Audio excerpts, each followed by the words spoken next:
That's why I always say that if you have come to Christ, it's not your responsibility to look for a church. It is the shepherd that will set you in a home. He provides a home for the flock, a church, a local assembly, a household of faith. And when he set you there, you remain there. Yes, you can't be rebellious and be the sheep of Christ.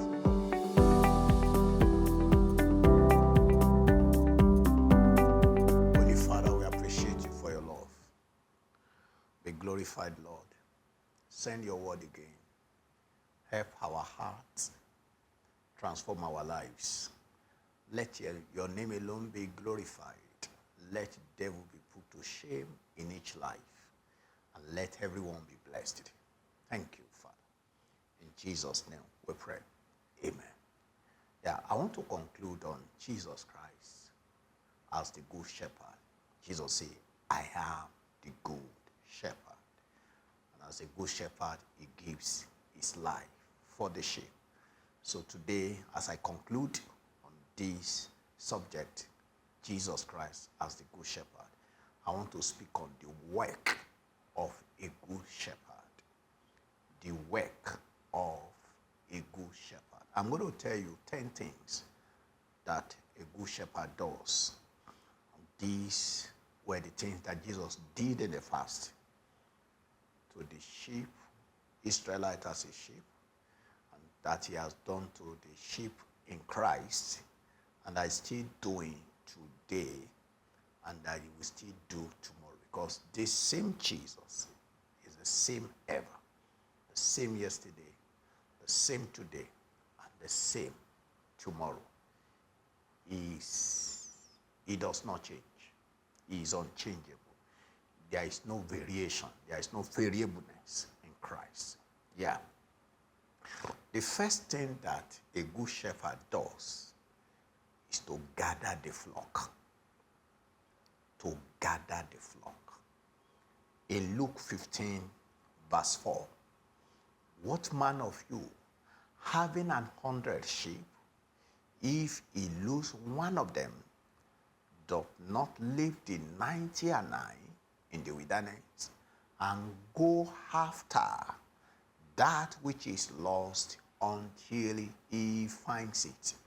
So sheep readily go astray and follow one another into danger, like the lost sheep of the parable of Luke 15:4. So the first duty of the shepherd, which Christ is doing today, is to seek out the lost and gather the scattered sheep together. He will not retire in his seeking for the lost until he gets them. Yes. Number 2, to know them all, the work of a good shepherd. Number 2, to know them all. A good shepherd calls his own sheep by name. They know his voice and they follow him. So this personal and individual interest is the work of a good shepherd as contrasted with a hireling.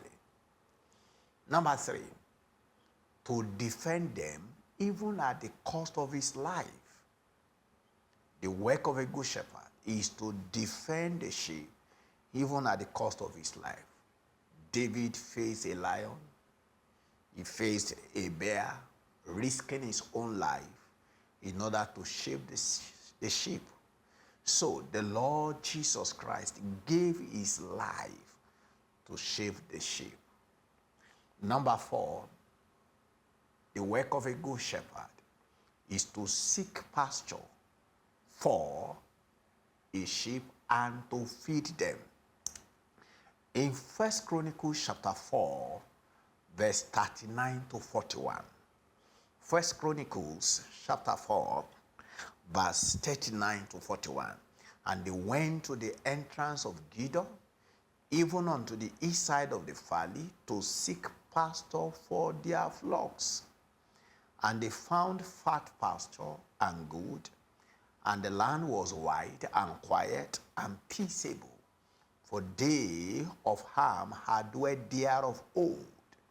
And this written by name came in the days of Hezekiah king of Judah, and smote their tents, and the inhabitants that were found there and destroyed them utterly unto this day, and dwelt in their rooms, because there was pasture there for their flocks.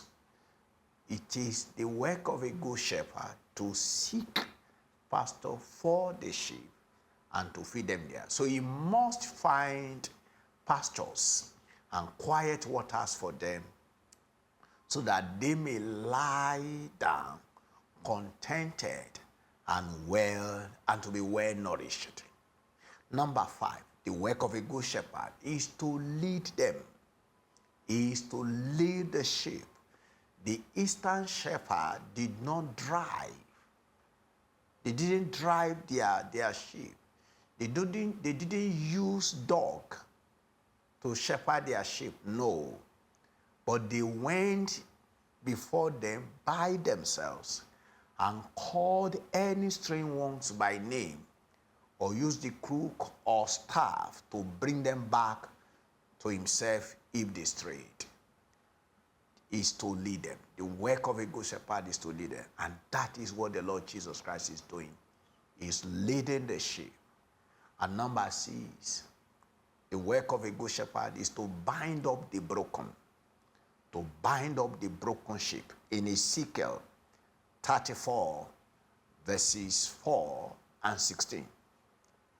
The disease have ye not strengthened, neither have ye healed that which was sick, neither have ye bound up that which was broken, neither have ye brought again that which was driven away, neither have ye sought that which was lost, but with force and with cruelty have ye ruled them.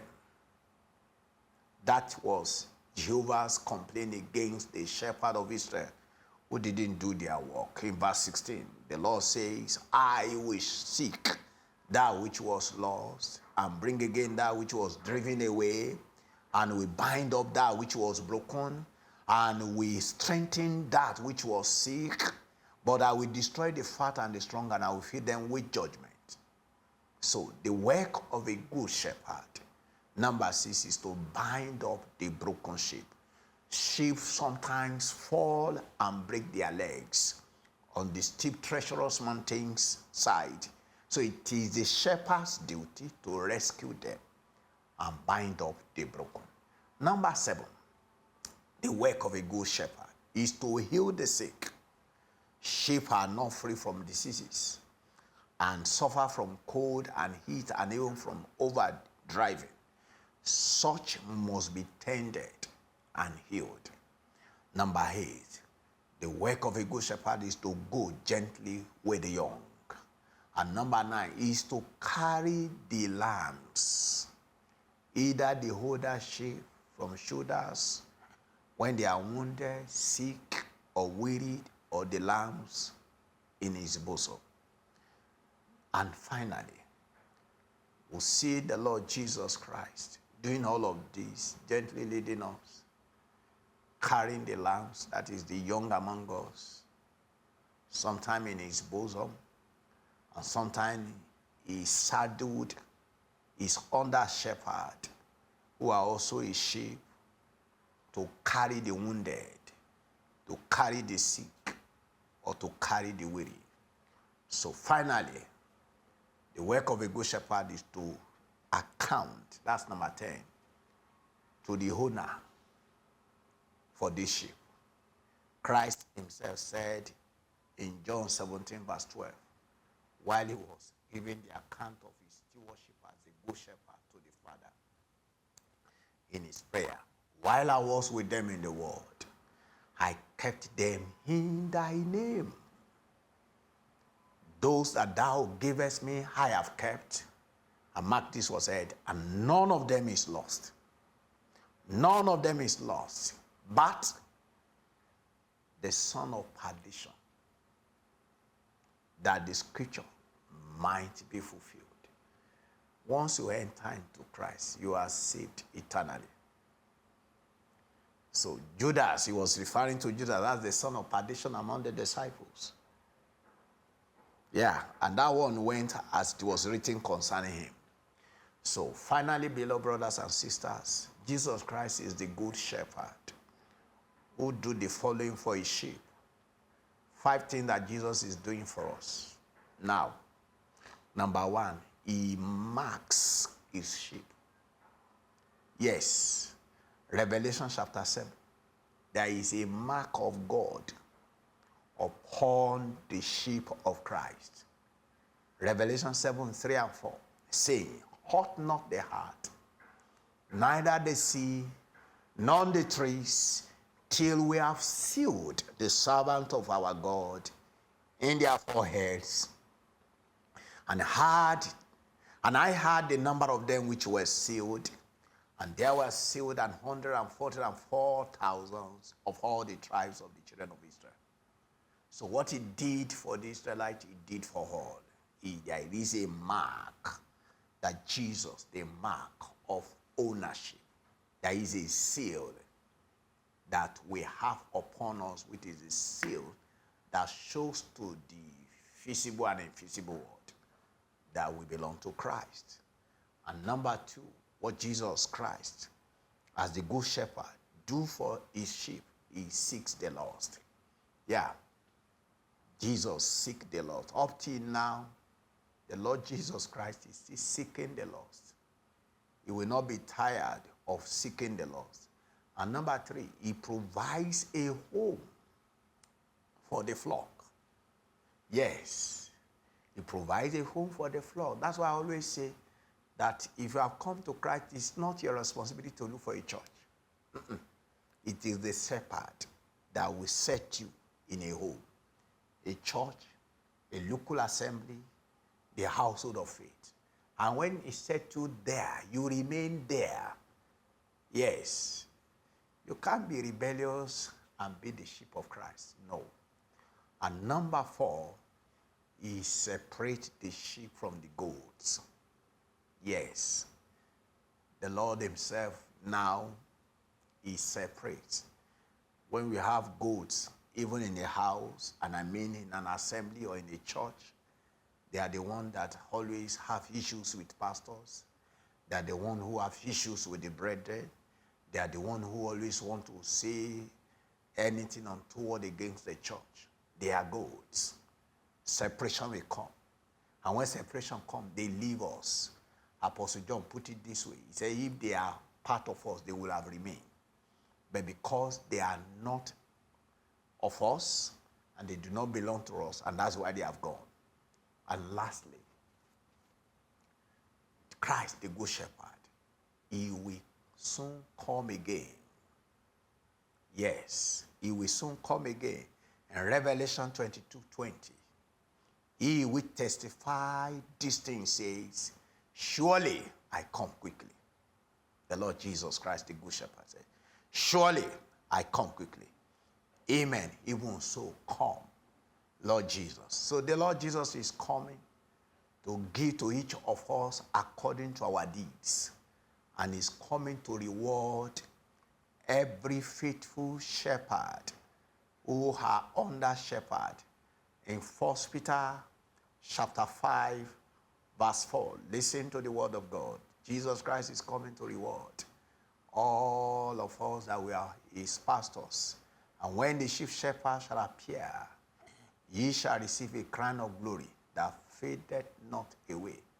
There is a crown of glory that the Lord will give when he comes back.